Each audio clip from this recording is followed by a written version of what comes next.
Okay, fellow patriots, this morning I'd like to read a little piece from the desk of the former president, the 45th president of the United States, Donald J. Trump, and then we'll have a little commentary on it.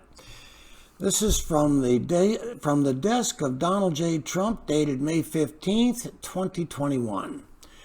The entire database of Maricopa County in Arizona has been deleted. This is illegal, and the Arizona State Senate, who is leading the forensic audit, is up in arms. Additionally, seals were broken on the boxes that hold the votes. Ballots are missing, and worse. Mark Brnovich, the Attorney General of Arizona, will now be forced to look into this unbelievable election crime.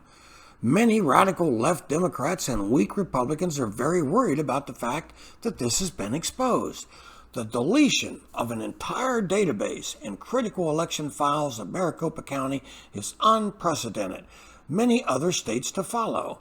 The mainstream media and radical left Democrats want to stay as far away as possible from the presidential election fraud, which should be one of the biggest stories of our time. Fox News is afraid to cover it. There is rarely a mention. Likewise, Newsmax has been virtually silent on this subject because they are intimidated by threats of lawsuits. One America News, one of the fastest growing networks on television and the hottest, is doing a magnificent job of exposing the massive fraud that took place. The story is only getting bigger, and at some point it will be impossible for the weak and or corrupt media not to cover. Thank you to OAN and other brave American patriots. It is all happening quickly. Well, sir, I'm sorry. I don't believe that anything is happening quickly. What is happening quickly is that our country's going to hell in a handbasket very quickly. Overseas, the wars are starting. We had peace treaties being signed with Israel, and now all of a sudden, the Israelis and the Palestinians are fighting each other, or Hamas, whoever they're fighting, whatever's going on over there. The fighting's going on again in Syria, sir. Libya's a basket case of human slavery. In the Ukraine, we've basically almost had a war over there, and we now have Blinken and Victoria Nuland, the war criminal that was behind the overthrow of the government in 2014, are over there again right now, threatening, well, I don't know if they're still over there, but they were over there threatening Zelensky just last week. Before we back out and back away from the confrontation that we created there with the Russians, we're going to try and take all the rest of their resources. And that's what Blinken and Nuland were trying to do. So we have NATO is completely out of control.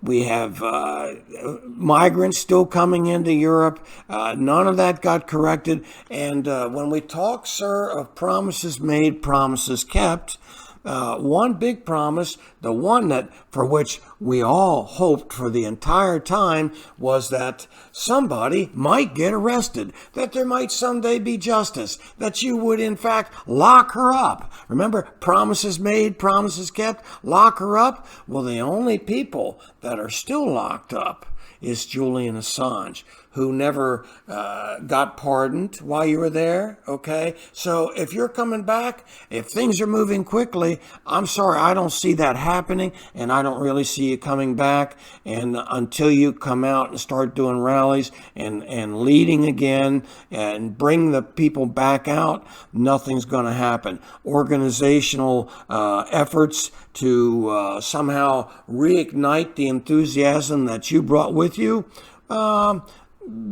they're largely failing. I'm sorry. I've seen a number of things over the past couple of months here in Florida where you happen to be very popular, but people don't know how to do democracy, sir.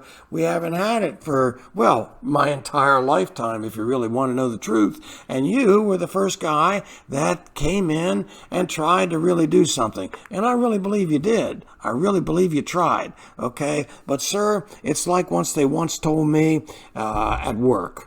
you get all involved in your job, and you might be there for 50 years, and it's like having your hand in a bucket. And while you're there, you stir that water around, and some people stir it around a lot more than others, and some people don't make much of a stir at all, and that's mostly almost about 90% of the population. But those of us that stir the water really thought that we were accomplishing something. But when you leave, that bucket of water goes still very quickly. And that's what's happened. And in fact, some new people have come in to stir that bucket. Barack Hussein Obama is back in power in D.C., and you know it, sir. And why would you allow this to happen? Why did you not do something when you could have done? And I've heard this argument, the people had to see it for themselves, and I followed that alphabetical letter, the number of which is 17, for a long time, and I still believe that was a wonderful thing that provided a lot of information. But in the end, it didn't matter whether we trusted the plan, because the plan obviously failed. And don't tell me, the plan was that we're going to let them. I can't say that something happened in the case of this election, but if the plan was to lose the election, sir, well, then you succeeded, I guess. But we both know that if this is going to happen, you've got to come back now, sir. Don't say things are happening quickly just because there's some news coming out of Maricopa. These courts are not going to hear the case. The Biden administration has been in power now for 3 months. The country's going to hell in a handbasket. It's time to lead. And sir, other leaders can't emerge until you come back out and say it's time. And the time is now, sir. So don't urinate down my leg and tell me it's raining. For 4 years, I was 100% behind you. I went to your rallies. I followed that alphabetical letter, and I really believed. I was a liberal Democrat, progressive, European-style socialist, and I followed you. Lost a lot of friends because of it. But don't regret a single bit. Don't regret it a single bit. You shed them all. I don't care about them. I got just a few years left in my life, sir. Maybe 30 if I'm lucky. I'd make it to 100. All right, I'm 70 years old, but I've got children and grandchildren, and I don't want to see the country destroyed on my watch. But we need you back now, sir, and all this happy talk is no good. We need leadership, and it's time to lead. Otherwise, you might as well just leave your hand out of the bucket, sir. If you wait much longer, the other people that are in there's not going to be any room for you to put your hand back in. All right.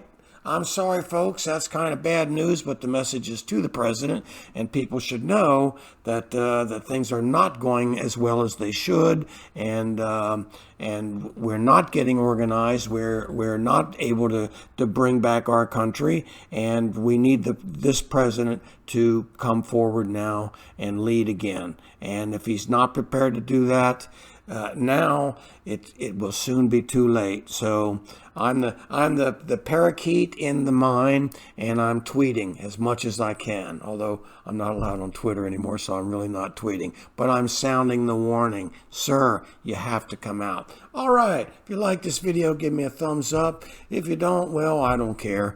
So I do care. Please subscribe, give me a thumbs up, and we'll see you the next time.